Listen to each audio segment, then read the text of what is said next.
This is a total impromptu live. I planned to do one, but I actually did not schedule this live stream. So most people aren't even going to be watching it until it's actually up and saved. But I really only like to post on here when I have like a topic that I really, really want to touch on and talk on. So I'm going to talk about alchemy and practicing alchemy on the channel here today because I feel as though it's very, very important. So, alchemy. Essentially, the practice of alchemy really was rooted in lead and gold.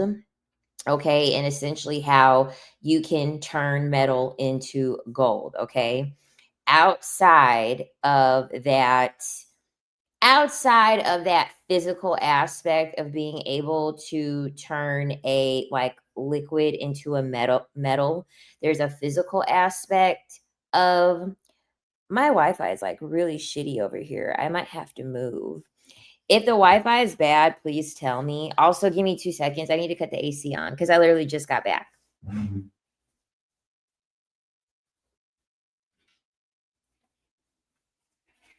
Okay.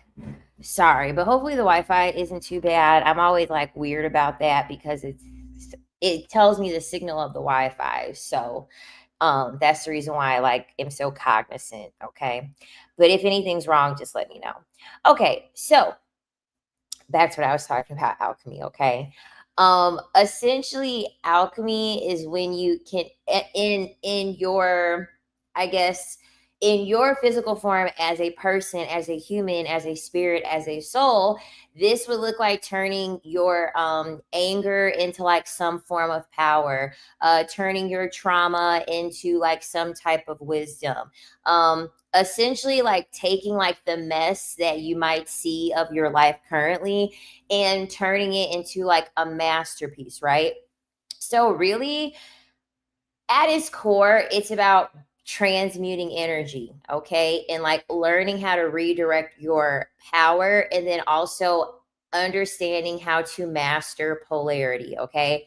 I feel like mastering polarity is going to be it's always the hardest thing, especially because we live in a world of binaries and so there's good and bad, and then within those binaries we are always taught that like you want to mostly be good and you don't really want any bad, right?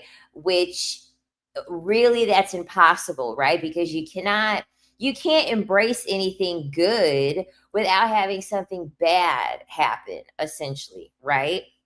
So you can like look this up. I literally I have it pulled up on my screen because like there is stages to like how you alchemize. Okay. So I'm going to explain to you like the 7 different steps that involves how you become an alchemist and how you're going to be able to alchemize energy. Okay.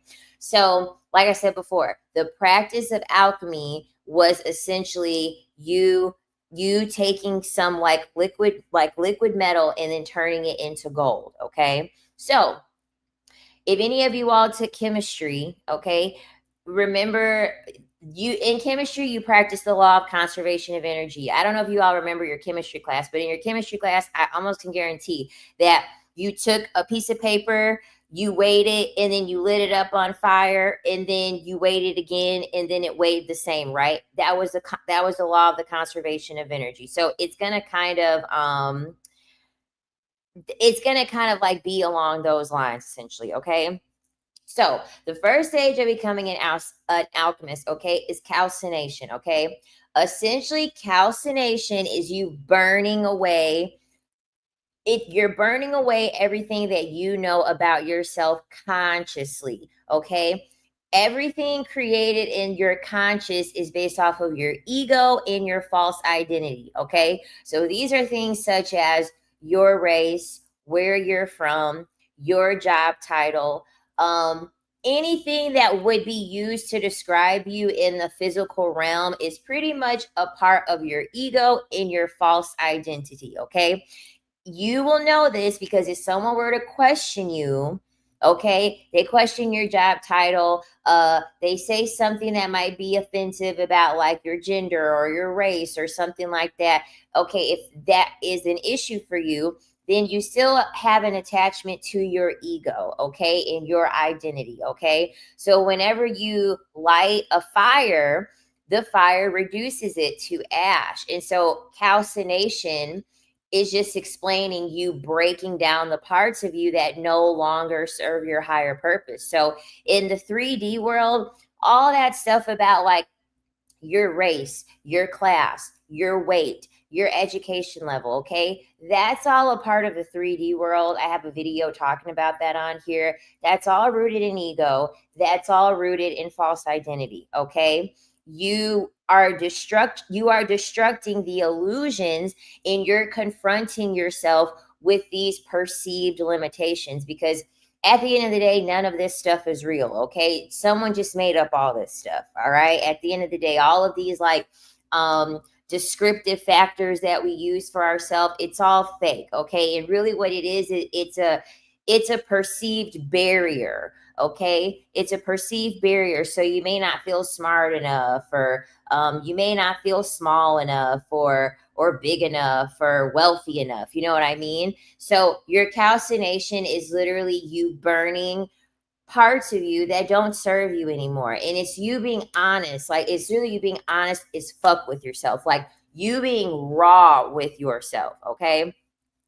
It should be uncomfortable. Like, I'm sorry. Like, if someone were to burn you right now, you would be in a great deal of pain while someone burned you. When it comes to the process of calcination, it's a painful process, okay? Because you have to sit with things that are very uncomfortable, and you have to sit with things that you are most likely dumping into your subconscious. And you will know, because a lot of times your dreams will tell you this, okay? If you really, really decipher your dreams will tell you what it is that you're trying to run away from, because when you're dreaming, the subconscious is the feminine, okay?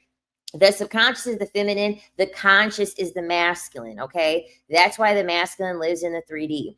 That's why they create all of these descriptive things. That's the reason why men are so rooted in ego, because they are a part of the conscious. The feminine is a part of the subconscious. So you sleeping, that's a really good way to know the things that you confront when you're sleeping, and you can decipher the dreams and look for symbolism in the dreams. Usually your dreams are telling you something, okay? In most cases, those are the things that you need to confront in some way, shape, or form, okay? The next step, you dissolving, okay? You are going to resolve the remains of the ego into the unconscious, okay? So any traditional holdings that you have, okay, any practices that you are holding on to, your buried emotions, okay, that's a very, very big one. Anything that you're repressing, okay, anything that you are repressing, like, it's very, very important to get that out in the open, okay?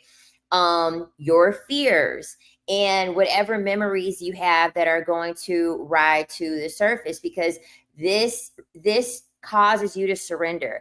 There was a man that actually very attractive looking man too. He made a post on TikTok, and it was shout out to this brother for making this post on TikTok. Honestly, he pretty much was talking about how he was watching the podcast with Deontay Kyle, and he was talking about how Deontay Kyle was talking about how children, like, you know, they get sexualized very young through like the act of, you know, them pretty much being assaulted by someone that is like older than them.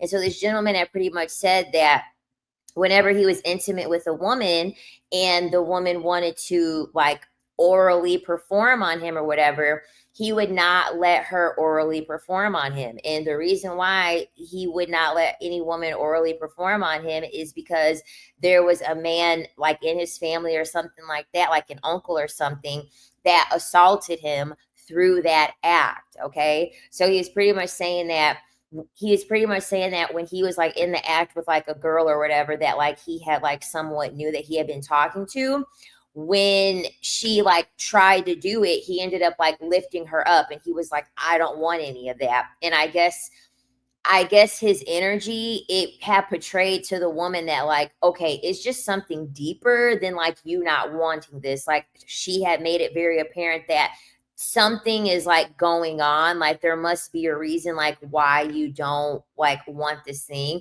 And so he actually ended up telling her like what happened. He ended up telling her what happened, and like he literally surrendered to the fact that he was assaulted. And like he literally said it himself. He literally said it himself that like that happened to him when he was 5 years old, and like he's been questioning his sexuality ever since. Like he literally said that he will have to ask himself like, am I gay? Like, do I like men? And like having to like ask like and like tell himself like, no, like that's not true, like I don't like men or anything like that. But that is a very good example of what it looks like to dissolve parts of yourself and to really bring up things to the surface. Because you have your conscious, okay? You have your conscious and your subconscious. And like I remember in psychology, like they kind of show it like an iceberg, okay? So the iceberg, like the very tip, like the top of it above the water, that is everything conscious, okay? So his conscious is telling him like, oh, okay, no, like I'm not going to let this woman like do this act or whatever, right? That's a conscious effort, right? Your subconscious is everything beneath the water. It is everything that is deep rooted around. So his subconscious is him thinking back to the time where he was sexually assaulted by a man, which is being reflected in him consciously, not allowing a woman to perform that on him because it's his conscious. Your subconscious is what's running the show, okay? Your subconscious is what is running the show. The quicker you acknowledge what is going on subconsciously and what thoughts you have subconsciously, the easier and the more intentional you're going to be able to be when it comes to dissolving these parts of yourself that aren't serving you in any way, okay? And you trusting the process, and you also getting very comfortable with having emotions that just you don't feel very well with, like literally in like a rage, like in a rage of an argument that like me and my father had. I literally came forward and literally told my father, I was like, listen, I was like, to this day, like I don't know like who it is that like did something to me, but I'm like, I know for a fact that like in your care, in your provision, like something definitely happened to me. Like somebody definitely was like inappropriate with me. And I've tapped it out of my subconscious so much that like the memory is so deep down there and so repressed. I have no idea like who did it. Okay. If I can remember, I'm pretty sure it was like another kid. Okay. It, as close as I can remember, that it was another kid. But that had been weighing on me for so long, because the thing about it is that I had repressed that memory so much that I didn't even remember that happened to me, or I didn't even really put two and two together that happened to me from like a few years ago. So I say all that to say like this is like a very this is not like a timed thing when you're like trying to alchemize things, because depending on how far and how deep you will repress memory, it'll be a year that goes by and then a memory will pop up that might be painful or uncomfortable because you've worked so hard for you to, really dig that deep down into your subconscious. Thank you. I think these earrings, I ordered them from, I think the brand is called Blossom Box or something like that. I know it's Blossom something. Okay. But thank you. Okay, so then after the dissolving stage, next you have a separation, okay? This is when you come closer to clarity, okay? Because you've met yourself with your subconscious, right? You've met yourself with the things and the parts of you that don't really make you feel comfortable, right? When you are in the process of separating, you are going to further identify what parts are important and what parts are not important when it comes to you as a person, right? This is where you have to this is discernment, okay? This is where you practice your discernment. The number one reason why people do not have very, very good discernment is, once again, it's because everyone is acting out of their consciousness, okay? When you are trying to discern between what stays and what goes, you have to have this part of separation where you feel it inside of yourself and you say, you want to know what? This doesn't serve me anymore. Before I ended up coming to Florida, I ended up cutting off my best friend. I completely cut her off because my consciousness was kind of rooted in me having a friend, because it's very normal for people to have friendships. It's very normal for people to have relationships. And so a part of my consciousness in my training with my consciousness was me feeling as though I had to keep a friend around just to say that I had a friend. Not that she was this terrible person or anything like that, but instinctively I felt as though the friendship had kind of ran its course, and something inside of me was telling me, like, if you go deeper and realize why you don't even want to cut this friendship off, is going to give you the reason why you need to cut it off. And essentially it was the fact that I was holding on to the ego and the identity of saying that, like, I had a best friend, because I didn't grow up having like any best friends. Like, I didn't grow up like having like really any friends at all. Like, I was always into athletics. I grew up the only child. And then my mother had me so much younger than everybody in her generation of cousins that I didn't grow up with cousins that were the same age as me, right? I'm the oldest cousin in my generation. And then I think the next one is like 7 years younger than me. So my cousins, I was like 2 or 3 years old, and like my youngest cousins were maybe like 17, 18, 19, right? So I had always questioned myself and questioned my identity, being rooted in the fact that, like, I don't have friends. Like, I really don't have a lot of friends. Like, so there must be something wrong with me. You know what I mean? Because that was a part of kind of what my identity was attached to. And then once I further dissolved that, and then I realized and I separated, and I'm like, no, I'm like, in order for me to ascend higher, I actually have to get rid of my friend. And then lo and behold, as soon as I got rid of my friend, like I'm gaining subscribers like crazy. The support on the channel has been crazy. The shadow ban got lifted off of my TikTok. I mean, as soon as I stopped being friends with her, it was like the anchor just got released from me. But it wasn't even that I got rid of a friend. I got rid of my conscious programming telling me that I have to have a friend in order for me to have like this supposed like human experience that everybody is supposed to have. Okay. I'm being super vulnerable in this live stream, because it's really the only way that I can further explain what it is that I'm telling you, because I feel like here on the spiritual channel, like, you have to be vulnerable and explain things like this in order for them to make sense. You know what I'm saying?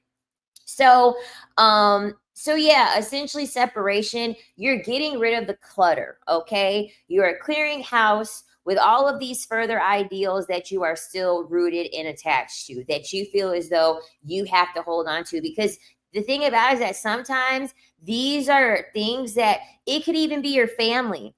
I mean, honestly, it literally can even be your family, because we already know how that, like, how that is always portrayed through us, through the human experience. You're supposed to be close with your family. You're supposed to have strong family ties. And at the end of the day, we're really the only species of animals that have a societal construct where we are supposed to like stay tethered to our family, even if they're toxic, even if they're not good for us.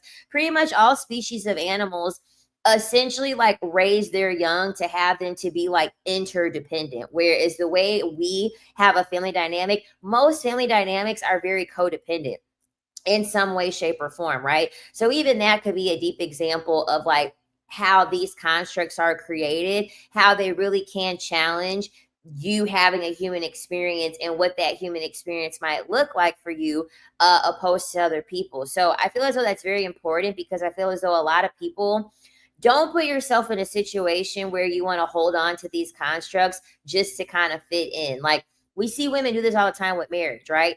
You're marrying someone that you shouldn't be marrying, but it's like you're having this experience where you as a woman, like, you're supposed to get married, or you feel as though you're getting older and you haven't had children yet, and so you're going to hurry up and just have a child with anybody because you're supposed to have children. Like, that's what that looks like essentially. Okay.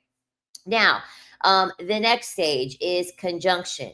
Okay. So this is where you are going to take all of the parts of yourself that you have left. Okay. So by this time, you should have some sort of balance, right, between your masculine and your feminine, right? So you should have your logic and you should have your intuition. You should be able to operate in the physical world as well as being able to operate in the spirit world, right?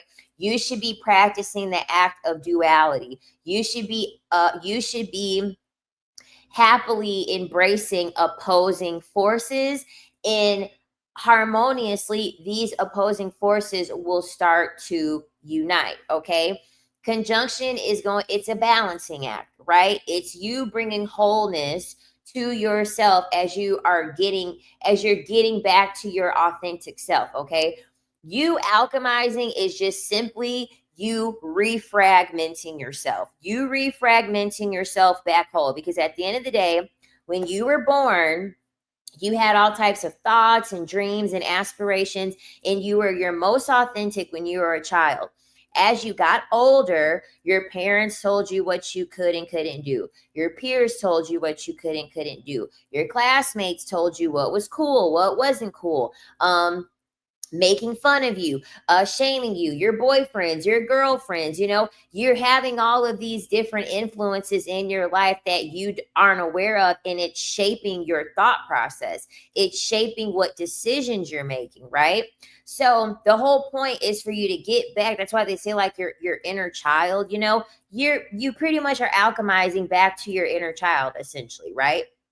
So that's how it's going to look when you are conjuncting things. You're not going to be caring so much about questioning, is this the right thing or is this the wrong thing? Am I supposed to do this or am I supposed to do that? You're just going to know what to do already. Okay. Now, the next is fermentation. Okay. This is when you essentially have your rebirth. Okay. You have a restructured ego, right? And at this point, you've dug so deep within yourself that you've gotten in touch with your spirit, and you've gotten in touch with your soul. You have had a great awakening. And so now this is when you can dig deeper into your purpose. Okay. Most people are going to die and they're not going to know what their purpose is in life. Okay. And when you don't know your purpose in life, that means you have to keep coming back and keep reincarnating over and over again until you figure out what the hell you're supposed to be here to do in the first place. Okay. This is when you get to the good part. Okay. When you finally figure out, why are you here? What is the purpose of your existence? Because I'm telling you, your existence is not the societal construct of what they tell you your existence is supposed to be based off of your gender. Okay. Oh, you're a woman and you're supposed to meet someone and get married and have babies. No, you were born as an individual, and every single one of us, we are on our own mission. We are on our own mission individualistically. How do you figure that out? I just told you how you figure that out, by doing all the steps previously, by you completely breaking down your ego.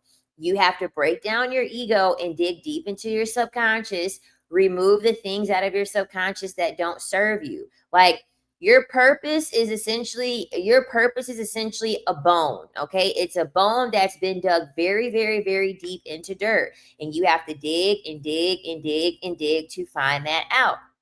This is, like I said, this is rooted in you having biases, emotions that you're repressing, experiences that you have repressed and you don't want to think about. It's simply doing the inner work. Eventually you'll do so much inner work, and if you're doing it right, you're going to get the heart of where your purpose on this earth lies. Okay. The thing about it is, just you cannot think about these things. You just do them. Okay, you just do them. I couldn't even give you like a step-by-step thing on how to do this, because you just have to trust the process, right? You just have to trust the journey. And there's no timeline for it. Everybody's timeline is different. Some people are going to be able to alchemize the energy a lot quicker, right? Some people will be able to really be able to hammer home and do the work and get down to the root of everything very quickly. Some people are just not going to, because you also have to think too, we all have different traumas. We all have different things to unpack. And depending on how that is going to influence your current life, the timing of that will look different for everybody, My brain has been so clouded with what people around me want to do that I no longer can hear my inner truth. Exactly. Exactly. So with that being said, because that is a very regular thought for many people. Your conscious, like your autopilot conscious thinking is always thinking, what are other people going to say or think if I do XYZ? As opposed to, okay, well, what's going to happen if I do what I want to do? And like not even care about what other people are thinking about. So that means you have to take a step back. You have to go backward. Okay. When you have thoughts like that and you're conscious, because that means you're aware that there's a problem, because that's a problem. Once you identify a problem such as that, you have to go a step back. Okay. And then ask yourself why. So whenever you have a thought like that, the first thing that you should always ask yourself is why? Why do I care? And why am I constantly thinking about what people around me want to do? Is it because you have an abandonment wound? Is it because you've been neglected? Is it because you're a people pleaser? And if that is it, okay, you have to go back further. Okay, what situation or situations did you encounter that made you start thinking like that? Because the thing about it is that the conscious cannot program anything that wasn't in the subconscious before. Okay, any thought that you have, you didn't just wake up and think that. The reason why you're thinking that is because you had an experience that made you start thinking like that. You have to get to the heart of the matter of who taught me that I have to care about what people around me want me to do. What was the first example of that?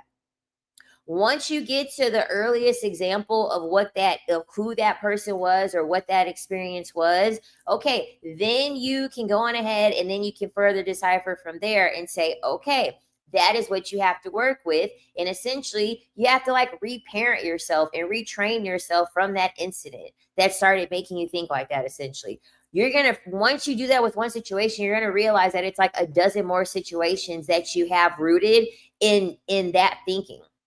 And you're just going to do the same thing for every single one of them. The very same thing for every single one of them. And so sorry, I know I went off topic there, but with fermentation, this is when you really tap into your creativity. This is when you tap into your enlightenment. When you have a deeper connection to life and the divine. There are you can also get like readings done. Okay. I deleted my Instagram, but I did have a really, really good reader who was 100% accurate. She was accurate for myself and like two other friends. And like, she knew what our past lives were. You can also get that stuff through astrology. If you get on Etsy, you'll be able to know more about like past life things to kind of help get you in the right direction and kind of give you a little bit of clarity when you go on this journey. And sometimes some people will go to retreats, they'll go to ayahuasca retreats or, do stuff like that. So that way they can get, further onto, the site. But the most important thing is that you have to do the work daily. Okay. Like there is no shroom that's just going to give you the answers, there is no reading that's just going to lay out the answers for you. It really is work that you have to do on like an internal level to be able to get to the point where it just feels natural, right? It just feels natural. And like I said before, most of your authenticity was who you were from like a newborn up until maybe 6 or 7 years old. Okay. If you can remember how you were at probably as young as I would say maybe 8 or 9 years old, whatever you enjoyed then, whatever you really, really liked then, that's always going to be a hint at what your purpose was. Okay. So like I did a lot of musicals. I danced a lot. I did a lot of performances. Okay. So like that's the reason why I'm back pole dancing again, because it's like I like the act of dance. I like the act of movement. I like being very performative. And I did do some musicals in high school. And then I also had played band in middle school, but I didn't want to, and I did ISMA, like I was in a trio when I was in middle school, but I didn't want to be a band geek. Honestly, I didn't want to be a band geek. And so that's an example of how your subconscious will tell you you want to play music or you want to dance or something like that. And then you may not, and then you decide, as you know, as when you're a teenager, well, your parents are going to sit here and tell you, well, dancers don't make money, musicians don't make money. And so you just stop pursuing it. You just completely stop pursuing it. And then before you know it, you're in a goddamn cubicle all day at a job that you absolutely hate because you had your subconscious is telling you to do something, but your conscious has been programmed to tell you to not do it. So that's kind of like what that looks like in practice. Was considering an ayahuasca retreat, but I want to do that alone. I don't want to be around strangers. Girl, that's the reason why I don't want to go to an ayahuasca retreat. But then again, like, you can't do ayahuasca on your own. Like, you have to have a shaman there. Like, you have to have like someone actually there with you. But the thing about it is that like there are like all women's retreats that I've seen where like the shamans and everybody is a woman. I am considering doing that. But honestly, I don't even think I need it at this point. I genuinely don't think that I need it at this point to even have to do that. But that's been like one of my biggest like fears when it came to like doing it, because you hear all types of stories about how they essay, especially the men. I don't trust male spiritual practitioners. I'm sorry. I don't trust them at all. But maybe you can get a shaman or something. Maybe you can get a shaman that you can trust for you to be able to like just do it, like privately, but you have to have another person there. Ayahuasca is serious stuff. You definitely got to have somebody there. Okay, the next part is distillation. Okay. Once again, you are removing any impurities. Like, when I tell you, like, this is a very important thing. Like, you don't really realize, especially the older you are, okay? The older you are, you're going to have to remove more parts of yourself because you've been your subconscious has been programmed longer, okay? Like, it's a program. It's like hardware that you have inside of you. So you are going to constantly having to be working as a person to dismantle this programming that you've gotten from society. Okay. It's a process of continual inner work. Like, there's no such thing as like being healed in your healing journey. There's no such thing as like arriving at a destination when it comes to spirituality. You're always being tested. There's always something for you to further dismantle when it comes to yourself in your person. Okay. That's how you're going to gain more wisdom, and that is how you're going to gain more maturity, right? It's just you living more mindfully and you being consciousness of the thoughts of yourself. Like, okay, for instance, I'll give you guys an example, right?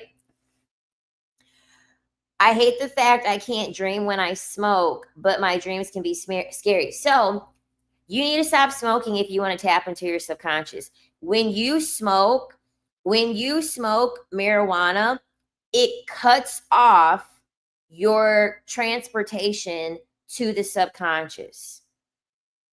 You're not going to be able to tap into your subconscious when you smoke. It is going to cut off your dreaming state completely. You don't even get REM sleep when you smoke. And I know this because I used to smoke to be able to go to sleep. You get no REM sleep. You get no REM sleep, and that is a very common issue. You're not aware of it, but subconsciously you're using marijuana to run away from your subconscious. That's the reason why you're smoking it, because your dreams are scary. When in reality, you need to put the plant down and you need to face your subconscious. That's the reason why. Right? You're essentially enabling yourself, and you're ruining the ascension within your spiritual practice and your spiritual ascension, because when you're smoking, okay, marijuana is feminine. The subconscious is feminine. So you can't go in your subconscious times 2 at the same time. You can only go in your subconscious once. That's the reason why you can't continue a dream. Does that make sense? So when you've already smoked, you're already smoking the feminine, which is already taking into your subconscious. This is why some people are more chill. Some people have paranoia. You can only go be in your subconscious once at a time, right? So that's it. You've already been in your subconscious when you're smoking. So by the time you go to sleep, there's not going to be anything there for you to tap into because you already reached it once you started smoking. That's a very, very common thing that I've noticed with people that smoke marijuana. It's a very, very, very common thing. Exactly. What do you think about drinking? Same thing. I mean, they call alcohol spirits, right? They call it, and you also have to think like one of the steps is fermentation in alchemy. How do they make alcohol? Through fermentation, and they call hard alcohol spirits. It's another thing that is suppressing you to go into your subconscious. It is another thing that is further downing you out, that's going to make it harder for you to really reach down and for you to understand your purpose and why you're here. Like, honestly, you have to cut out the alcohol. You have to cut out the marijuana. I'm sorry. You have to cut those things out. You have to cut them out because those things create a separation within yourself. They create a further separation within yourself between your conscious and subconscious. So you're really not going to be able to really meet your true self when you are using those. Because like, I don't smoke nor do I drink. I don't do either one. I don't smoke or drink anymore. And I'm able to ascend a lot higher when I'm not using those, because you're forced to face yourself, right? That's the whole point of alchemizing. The whole point of alchemizing is that you have to face yourself. It's very uncomfortable. That's the reason why you want to drink. That's the reason why you want to smoke, because there's parts of yourself and things that you don't feel comfortable with confronting, but you must do it, okay? It's a part of the process.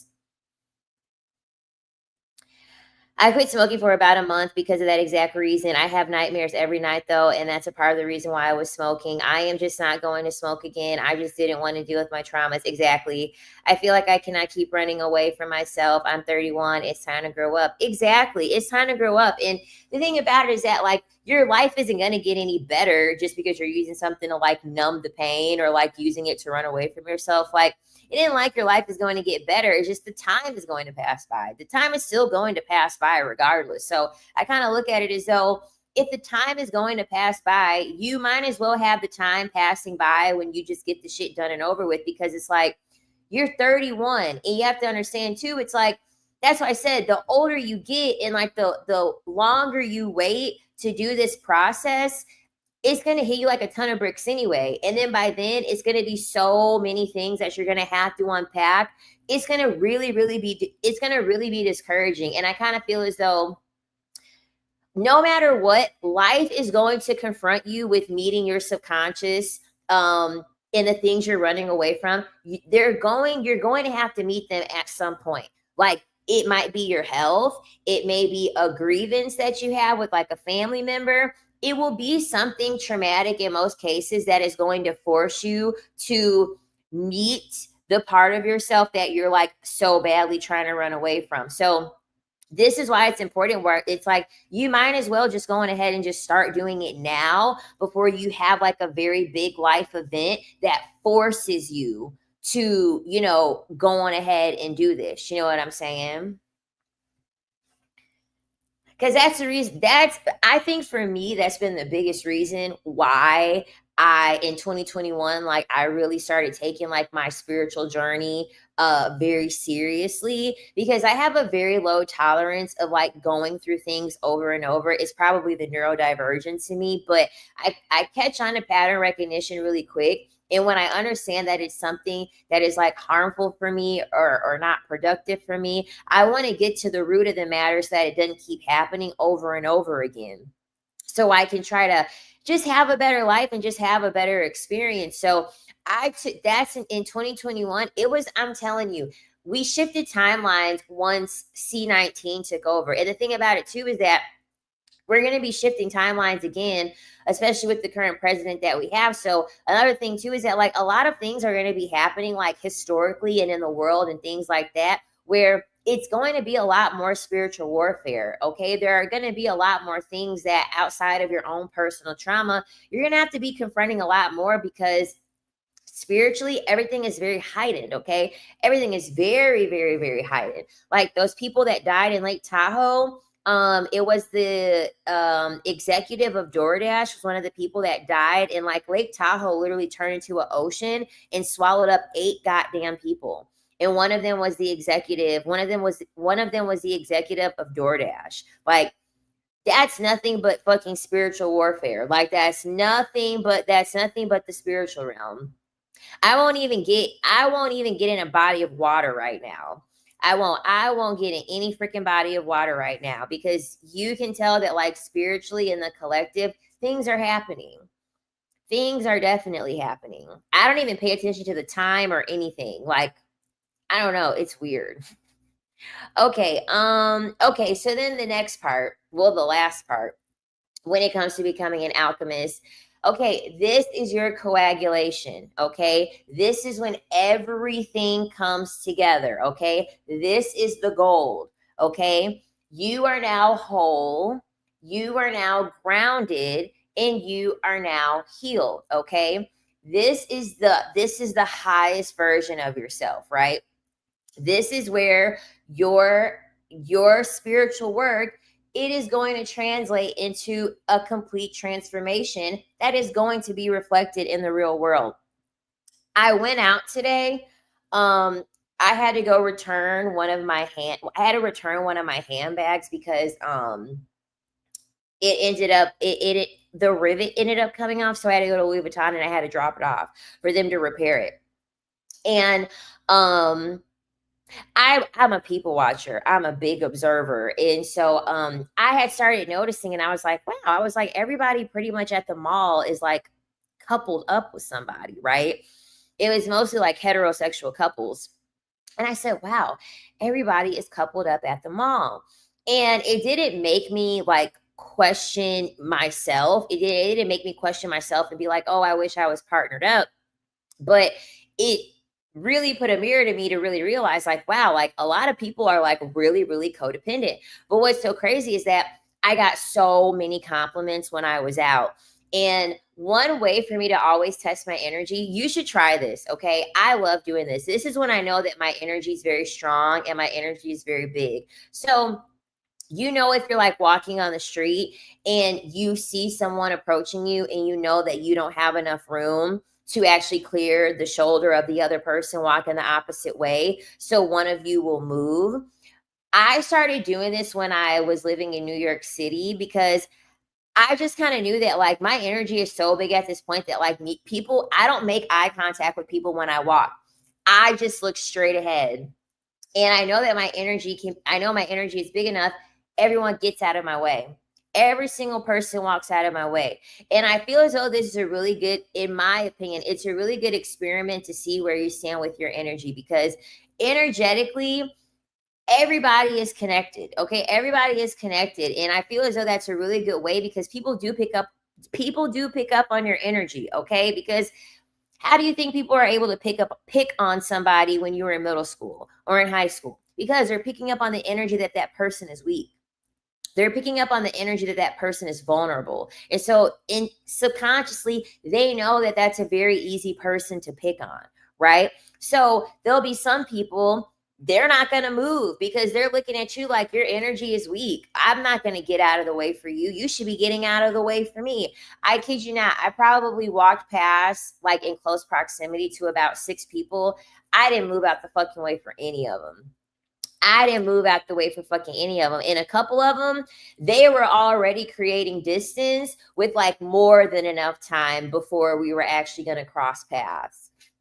I was like, yep, the energy is bold. And I got so many compliments, and I'm like, nothing's wrong with me. Not that I was thinking that it was, but it's just like, this is the internal dialogue of like how it fucking looks when you reach a level, when you are spiritually ascended, that this is like the shit that you're thinking about. Like, I was people watching like crazy, and I was just like, oh my God. I was like, I could just tell that like the thoughts that they're having in their brain are nothing like what is going on in my brain. Okay. Like I could just tell, like most people, they're having a completely different inner dialogue than what it is that I'm talking about internally. Completely different.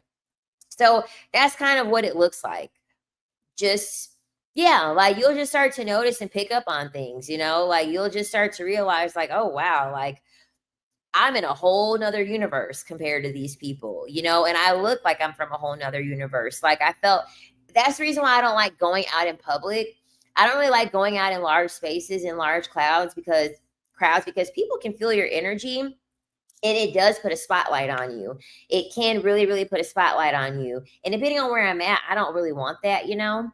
The way the world is definitely makes me want to smoke for sure, though. I can't believe my eyes sometimes, but this is the time when I need to establish my baseline before life fully implodes. And that's the thing, too. You have to be. Here's the thing, like, especially with everything that is happening, like, the number one thing is that you have to remember, like, there are people that survive the Holocaust. There are people that survived slavery. There are people that survived, like, really, really, really horrible things. Okay. And a large reason why those people were able to, I'm going to give you a really good book suggestion. Hold on. A really good book suggestion. Hold on.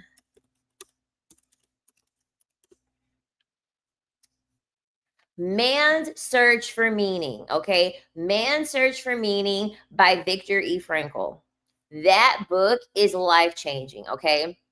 Viktor E. Frankl, the author, he was actually in the Holocaust, and pretty much the whole book is him talking about what his experience was in the Holocaust, and pretty much the differences in mindset of the people who didn't survive the Holocaust versus the people that did survive the Holocaust. And pretty much in short, he had noticed that the number one thing that all the people that had in common that survived the Holocaust was that they had a sense of purpose.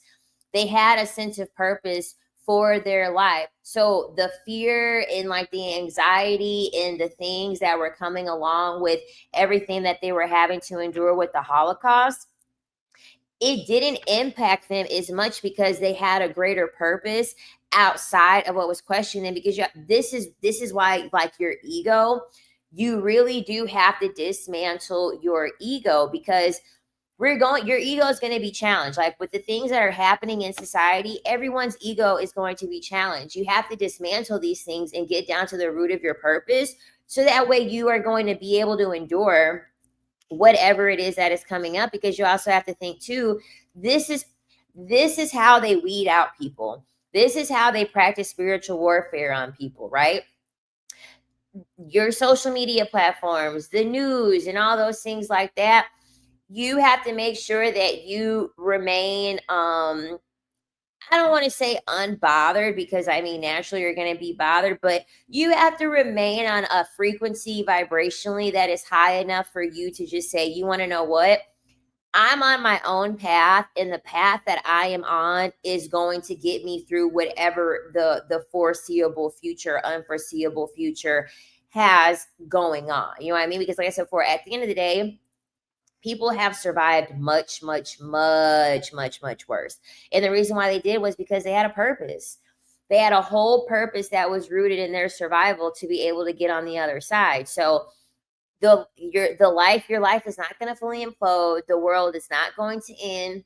You have to understand that you're going to be strong enough and rooted within your purpose that naturally you're going to have the guidance and you're going to have the strength to be able to see it through. You have to remember, in the spirit world, nothing is supposed to make sense. In the spirit world, it's not like this finite thing that it is in the physical world. That's 3D. You need proof, right? You need physical proof. You need everything laid in front of you for you to actually feel like rooted in a decision or rooted in an outcome. In the spiritual world, it doesn't work like that. You will be able to have like your intuition and your discernment, but even then you still have to ask yourself, okay, even using my intuition and even using my discernment, how do I know that this is even going to work out? Like, how do I actually know? You don't know. You don't know. You just have to have enough. You just have to have enough trust that everything's going to be okay and you're going to be fine.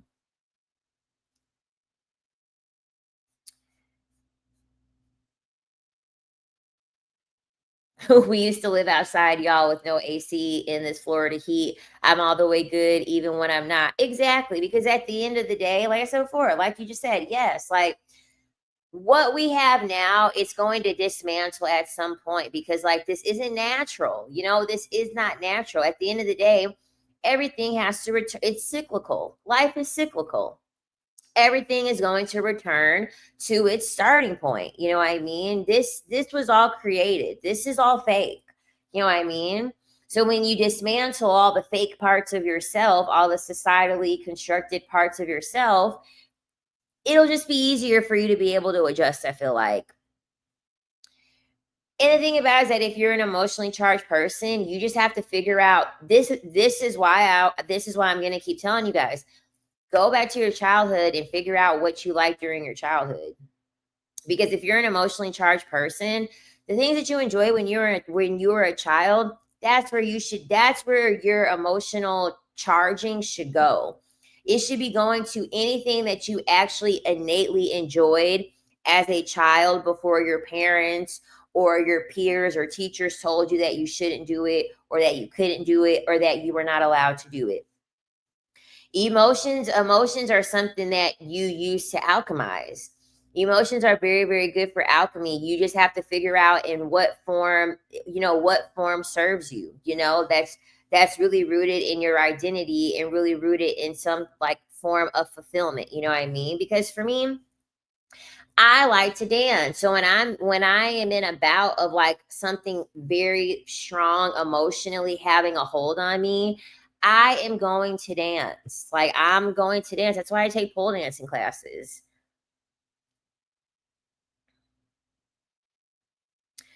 I loved creating when I was young. I was bullied, so I started playing instruments and learned to read music at night. Oh my God, that's awesome. I was just saying how I had actually learned how to play the clarinet and I was in a trio, but then I stopped because once I got into high school, I didn't want to be one of those band geeks. So even that's, like I said, I brought it up earlier, but even that's an example of how, you're letting your conscious override your subconscious because you're trying to fit into the physical realm, right? You're trying to fit into, this fake construct, of a world. I did do one musical when I was in high school though, because I can sing a little, nothing crazy. I'm not no like crazy vocalist or anything, but um, I did do a musical in high school, but I was like, I don't want to be a band geek. That's lame.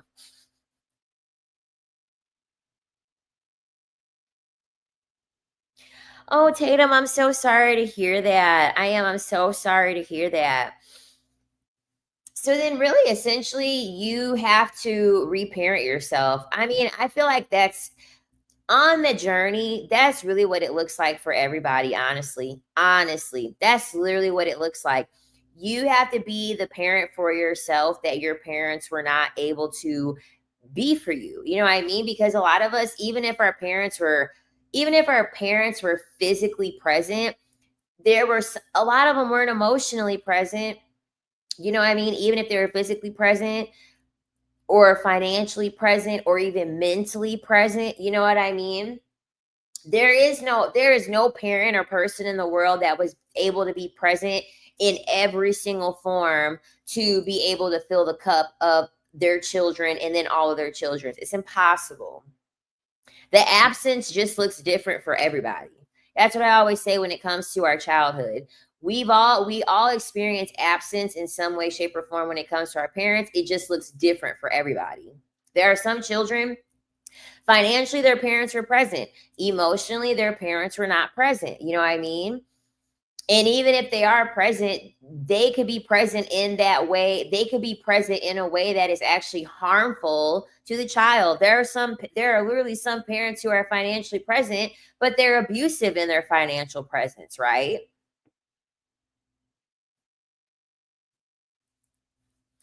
Yeah, you just gotta honestly, I would go on a journey of reparenting myself. You have to go on a journey of reparenting yourself. The positive way I look at it now is that I can be anyone I want. I can have any identity I want. Exactly. Because that's the whole point. That's the whole point. Regardless of how your childhood was, the whole purpose is you just getting back to who you actually are. Exactly. Definitely wasn't emotionally present. Half retired, single, and overworked. Exactly. In a capitalistic society, hell no. There's no way that even with a present parent, they're able to give us every single thing. Nope. All of us have to fill in the cracks in some way, shape, or form of what our parents were not able to give us. Right. I mean, that's really the root of it all. But the thing about it is that, like you said too, um, it's good because if you didn't have anyone being impressionable on you on what you should and you shouldn't do, you don't really have anything to have to like. You won't have anything to dismantle. As opposed to a lot of people, like a lot of people have their identity to dismantle because their identity was created like from their parents, essentially. But yeah, that's really all I have today. Um, Yeah, I think the biggest takeaway with you wanting to alchemize and you wanting to ascend in certain types of ways. I think the biggest thing is just like don't be afraid to face yourself. Don't be afraid to confront yourself and just get comfortable or learn to get comfortable with those like very negative emotions or negative feelings or experiences that you don't want to think about anymore, because like I said before, there are still memories and thoughts to this day that still pop up. And I really will have to tell myself, like, oh my God, like that actually happened to you. And that actually wasn't okay. Like, it actually wasn't okay that you experienced that. And that experience that you had actually was traumatizing. Like, that experience actually did shape the lens in how you view the world differently than had it not happened to you at all. I'm still having those discoveries come to me. So, the work is never done, okay? But eventually, I'm telling you, you'll get so used to it, you won't even run from yourself anymore. You won't. You won't even run from yourself or any of those things anymore. You'll just be able to sit with it and take it for what it is, dismantle it, and then just reshape your thinking, based off of the situation, that you had experienced. But my identity was entirely people pleasing. So I'm trying to teach myself to people please myself to try to initially break out of it. Exactly. Exactly. And another thing too is that, like, oh my God, um, it's kind of one of those things too where it's kind of like what I said earlier. Um, we're taught to be very codependent when in reality we should be interdependent, and that's what makes people pleasing a very easy thing to do, because you're dependent you're dependent on how the decisions you make influence how another person views you, right? When in reality, you should be free to make your decisions as long as they're best for you. Another person, it shouldn't really affect how they look at you, because at the end of the day, in most cases, it's not going to impact the person. It's not going to impact the other person in any way, shape, or form. A boy stabbed me with a pencil in school too. Yep, a boy stabbed me with a pencil too. I actually still have I have calluses, so it's hard to see. You're probably not gonna be able to see it, but there's like this little green line here. Girl, I got stabbed in the hand with a pencil in second grade. In second grade, it kind of was my fault. It kind of was my fault because like I was an asshole in school, like especially to boys. Oh, I fucking hated boys in school. I couldn't stand their asses. So I had finished an assignment and I was laying my head down. I was laying my head down, and this boy that was sitting next to me was trying to like wake me up or get my attention. And so he had just sharpened his pencil. And so like when I was like moving him, like I had hit him and I hit right into the goddamn pencil. Like I literally hit right into that freshly sharpened fucking pencil. That's crazy. I can't believe so many of us got stabbed with a pencil. That's crazy. Wow. We really are connected. All right, y'all. I'm done. Don't forget to like the live stream if you haven't already. Hopefully you guys enjoyed everything that I talked about today over here. And I will see you guys next time. Bye. Booty warrior. Bye, y'all.